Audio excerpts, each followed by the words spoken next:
Binecuvânta voi pe Domnul în toată vremea, pururea lauda Lui în gura mea. Aleluia!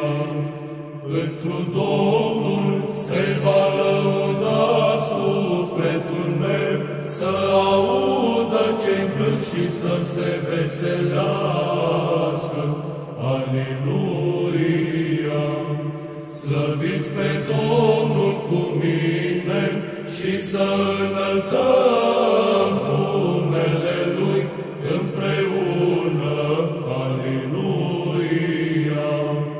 Căutat am pe Domnul și m-a auzit și din toate necazurile mele m-a izbăvit. Aleluia!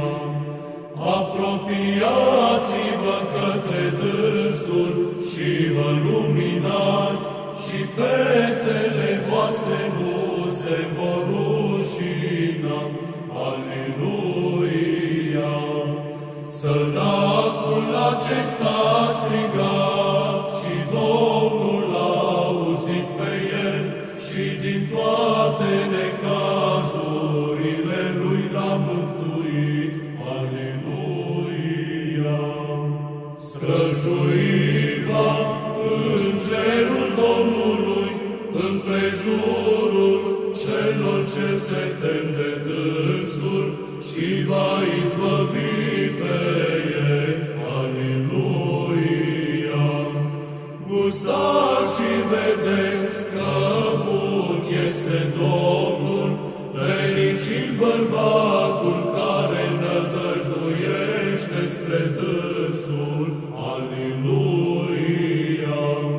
Temeți-vă de Domnul, toți sfinții Lui, că nu este lipsă celor ce se tem de dânsul.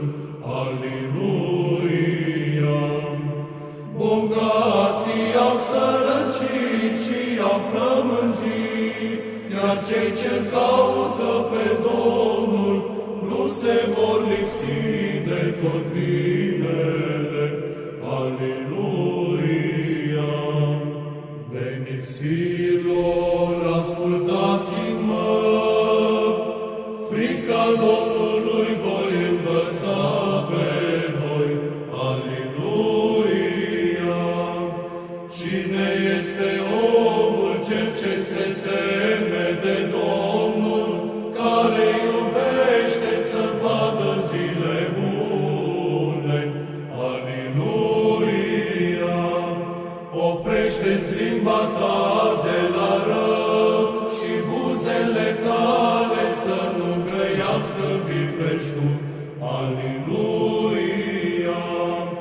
Ferește-te de rău și fă bine, caută pacea și o urmează pe ea. Aleluia! Ochii Domnului spre cei drepți și urechile Lui spre rugăciunea lor. Aleluia! Iar fața Domnului asupra celor ce fac rele, ca să piardă de pe pământ pomenirea lor. Aleluia! Strigat au drepții și Domnul i-a auzit pe ei și din toate necazurile lor i-a izbăvit. Aleluia! Aproape este Domnul de cei umiliți la inimă și pe cei smeriți cu Duhul îi va mântui. Aleluia! Multe sunt cazurile drepților și din toate acelea îi va izbăvi pe ei Domnul. Aleluia! Păzește Domnul toate oasele lor, niciunul Aleluia!